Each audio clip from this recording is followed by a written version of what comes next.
Hey everybody, this is Lorelia coming to you today. Want to talk about, as you see the title, bad credit and business funding. Does it exist? Is it possible? Can you do both?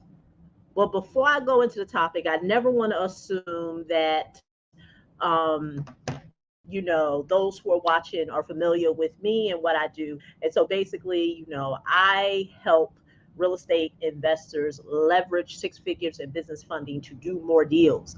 And so the topic of credit is something that I'm very familiar with. Here on this channel, you're going to find over 500 videos in regards to the areas of real estate and business credit and business funding. So just know I am not new to the topic. So let's get into it. On my channel, of an old video that I did on merchant cash advance loans, also known as MCA loans. You got that? Merchant cash advance loans, also known as. Right now, we're in this time and place where, and I've talked about it before. I talked about it in my last video if you didn't see it. In my last video, I talked about that the pendulum is shifting. And so your business credit scams, your personal credit scams are capped out. Um, in the next coming months, the next 12 to 18 months, you are going to see people who are talking very heavy about personal credit, about business credit begin to fade out. They're going to fade out. And so with that being said, those who really understand the economics of the US monetary system and the credit system, they're going to win. They're going to win in regards to real estate, and they're going to win in regards to credit. And so you have people now who are really bamboozling people, and they're bamboozling people about bad credit and business funding. And so people have said to me, Lorelia, does it exist? And it does. It has its place, and I've always talked about it.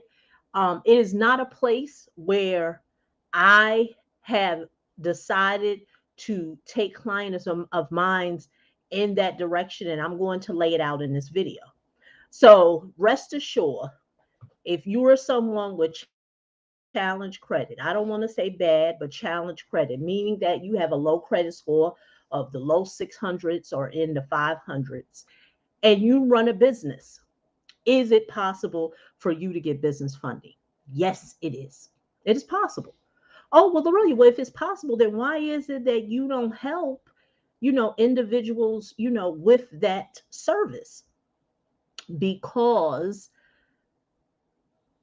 hear me when I say this.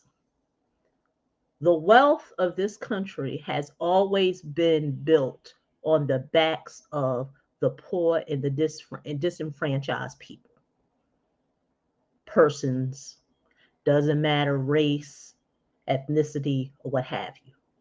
If you lack financial education, if you lack financial know how, there is always big companies, big corporations that are going to prey on you. So understand, business owners who have challenged credit but want access to funding has always exist.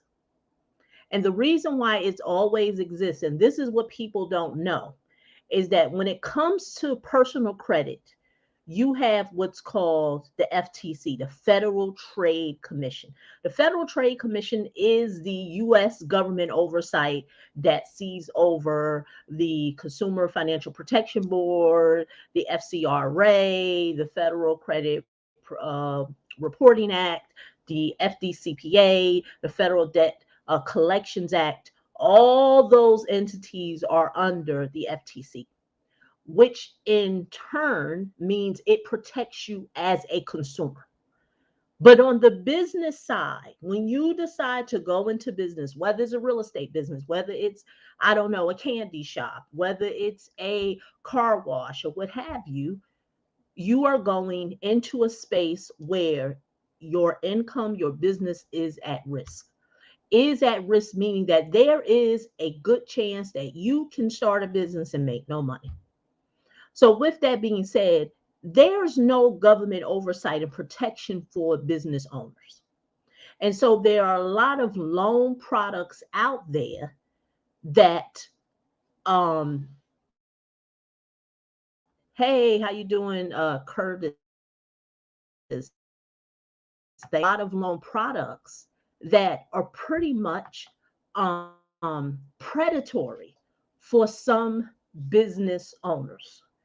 And the reason why is because many business owners do not know the rules of the engagement. They do not know how these loan products work. And they're enticed with the idea that there is a funding entity that is going to loan me money, and I am not shackled with having to improve my credit score. My credit worthiness doesn't matter. I may even have uh, inconsistent income in my business, but there's an entity that is going to fund me.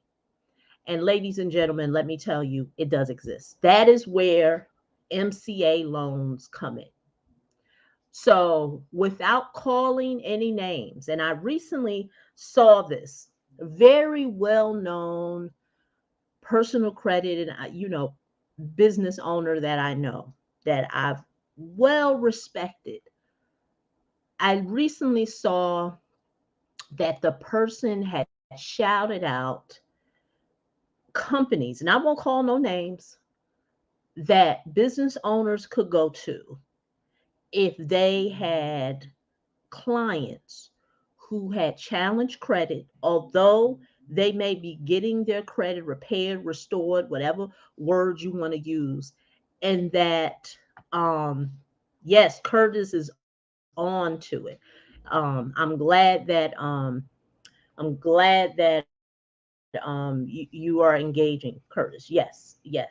MCA loans are very terrible for business. But going back to the story, so I was really surprised that this particular credit person was advising a person who is in business of credit that if they have clients who are seeking funding, to go to these particular companies. And I knew right off the bat, Curtis, I'm glad you really putting down the facts. Yeah, so Curtis says the 500 FICO are not good to understand the $250,000 no terms. Exactly. So I'm going to pause on the point that I was making, and I want to unpack with what Curtis said. Um, yes, the 500 FICO scores are not good to understand 250K in no terms. And I'm going to be honest with you. Do you really think a business owner who has a seasoned 700 plus credit score, when I say seasoned, meaning it's 15 years or older, 25 years old, a mix of credit, has a great credit history, do you really think you are going to get the same terms as the person, you being the person who has the 500 credit score, as Curtis says, and you're trying to get 250K? The point that I'm making, ladies and gentlemen, is that there is a place. I just don't glorify it. There is a place for the 500 credit score in business owner. So don't be amazed when there are business credit professionals, business funding professionals that say, hey, I'm gonna help you get some funding, and your credit worthiness, your credit score doesn't matter. You're not gonna get the best terms. like do you really think you're going to get the best terms than someone who has, as I mentioned, a 20-year-old credit history with a great credit mix? Curtis says, I can run up the debt at 1% daily compound interest. There you go. Curtis is, he's way ahead of me. you know and I'm glad that Curtis understands the rules of the engagement, because as he says, and this is what people don't know, it is daily compounded interest, daily at 1%. And don't be surprised, there are some lenders who will lend to you 1.5 to 2% on daily compounded interest. So even if your business is cash heavy, even if your business is cash heavy, you're still shackled. You're still shackled. And Curtis continues to say it's a place in debt hell. Exactly. And the sum total of my point with this video, because this video is not to be very salacious. It is not to come from a place of, hey, you got business credit, and let me tell you what lenders you can go to with business credit. Like I said, I'm not going to call no names. They're very well known big companies. But I'm not going to lure people, as Curtis says, in that place of debt hell. Not going to do it. Not going to do that to individuals, because I know that many people who are watching this video live now, or who will watch the replay, do not know that. They do not know that there are predatory business credit, business funding, whatever terms you want to use. Those funding sources do exist. And with a lot of changes that are going on in the economy now is not the time to get caught behind the eight ball. Because if you're saying that I've built this business, whether it's a business in real estate or whatever you do, you sell cookies, you sell cupcakes, or what have you, you should be playing the long game. And no one starts a business today to be a millionaire tomorrow. Because remember, you made a promise to you and your family that, hey, we doing this for legacy. We doing this for our children's children. I done took a course on setting up trust, and I done took a course on legacy planning, and I'm doing this for my kids and they kids. So you got all this good talk game, but when it comes to funding, you want to play the game short. That's where you don't want to do the long game. You don't want to put your head down for at least 6 months or a year or 18 months and say, let me put my ducks in order financially so I can reap the rewards of whatever funding sources that are out there and get the best terms. Because, ladies and gentlemen, lenders are lending. Remember, the wealthy make money off the poor. They don't make money off other wealthy people.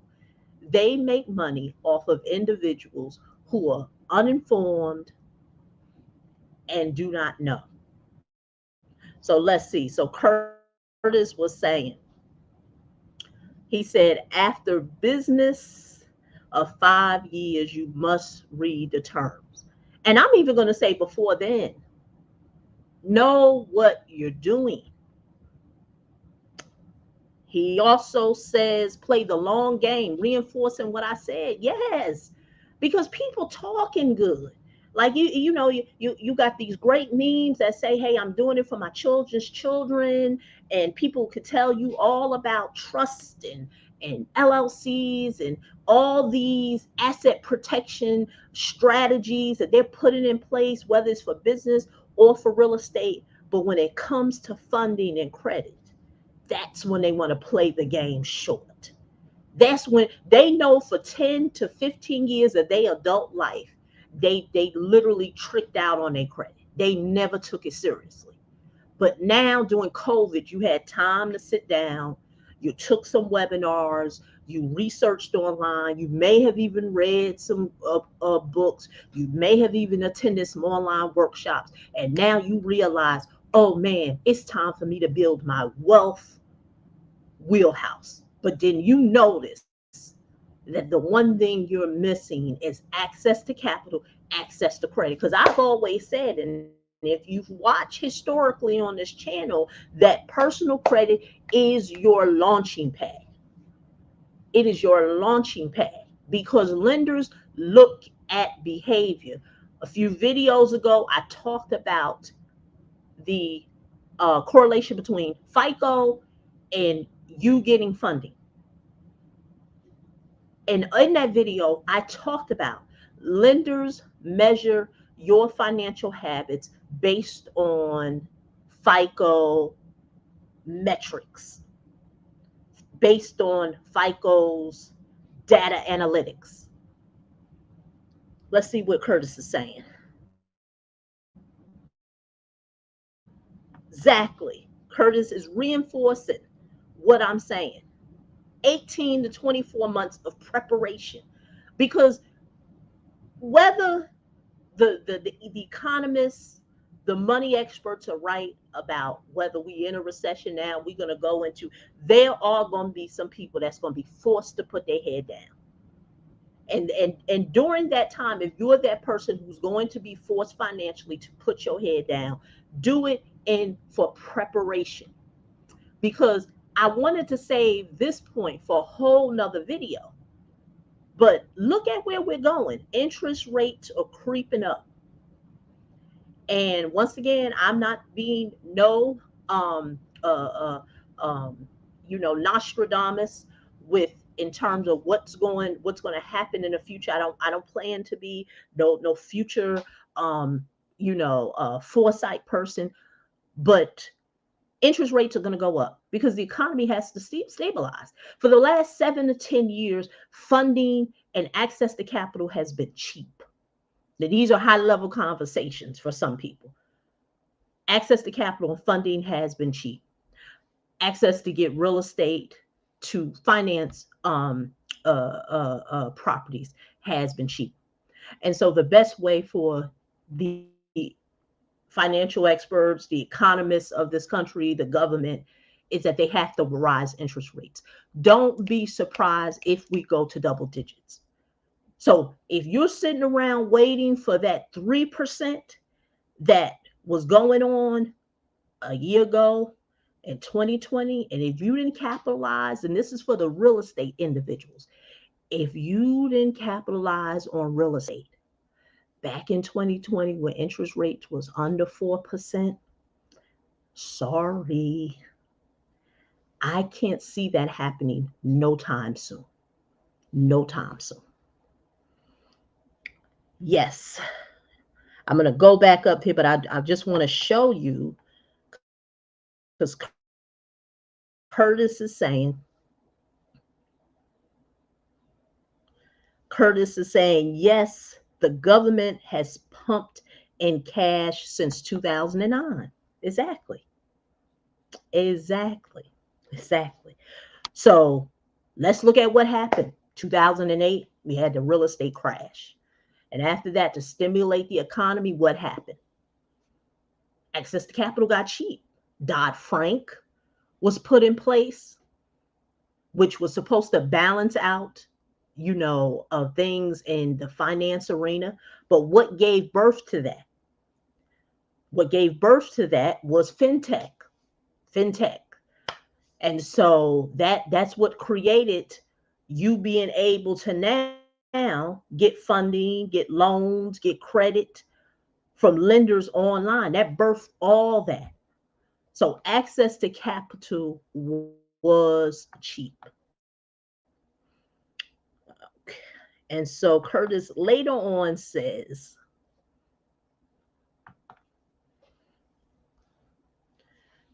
yes. So Curtis, going back to the qualifying, You can qualify for 1 million, but the foundation, the personal credit, the business credit, the revenue planning,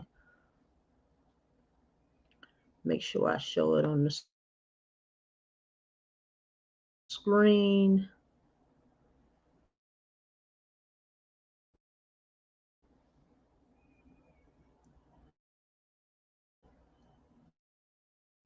Business credit, the revenue. Okay, I'm looking for it. It's like all these okay, found it. Okay, so you can qualify for 1 million, but the foundation, Curtis is saying foundation is so important. You need the personal credit, the business credit, the revenue planning, and it's better to execute every single dollar. Exactly. Exactly. Preparation. It is a combination of all those things.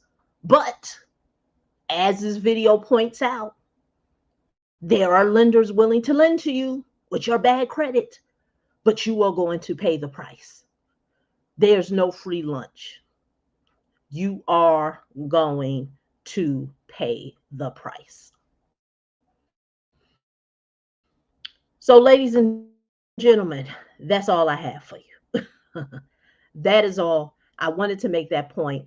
As I said, someone commented on a video of mine in regards to MCA loans, wanted a further explanation, and I think this video is um, a good response to that because, like I said, many people think it's a magic show when it comes to lending. Like, oh, I have I have an 800, I mean, a 500 credit score, but there's a lender out there who's going to lend to me. And once again, it comes with a price. Yes, they will lend to you. I've talked to plenty of people who were financially shackled when it comes to MCA loans, and they're prayerfully just holding on to a string, can't wait till they get out of and get out of them. Thank you, Curtis. Thank you for the kind words. Thank you for the kind words. Yeah, that is my goal. Keeping it real on the topic. Exactly. So many people are going to get caught behind the eight ball or either already caught behind the eight ball in regards to playing around with this funding thing. I was just reading an article a few days ago about repossessions on the rise because people came into a lot of PPP money, bought cars that they could not afford, and now, as as what Curtis say, the piper has come, and they want their money. So that is all that I have for you. To learn more about me, all the links will be below this video. And thank you for those who are watching and those who will be watching the replay. Okay, signing off. This is Lorelia. See you in the next video.